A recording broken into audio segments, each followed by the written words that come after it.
Үзең беләсең, үзең беләсең.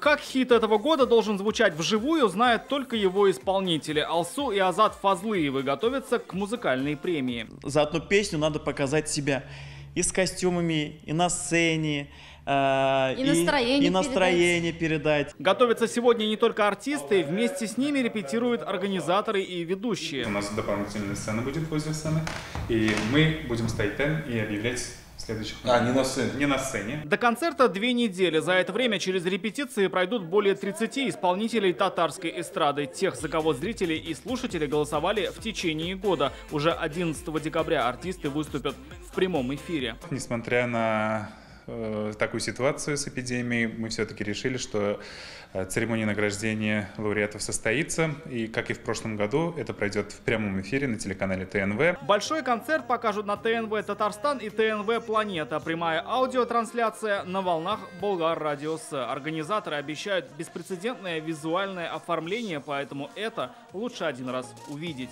Даже кто-то полетит в космос, такие номера будут интересные. Зрители будут удивлять и ценными подарками. В преддверии концерта Болгар Радио С запустил розыгрыш смартфона. Победителей мы выбираем случайным образом во время прямой трансляции, и наши ведущие позвонят на этот номер. В случае, если они не возьмут трубку, они перезвонят на другой номер, и они зададут вопрос, связанный с музыкальной премией. Поэтому шансов на победу, отмечают организаторы, будет больше у тех, кто присоединится к шоу с самого начала. Обещают, будет ярко. На церемонию попали только хиты.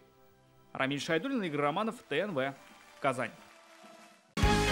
Закажи рекламу на ТНВ. Телефон в Казани 5 705 100.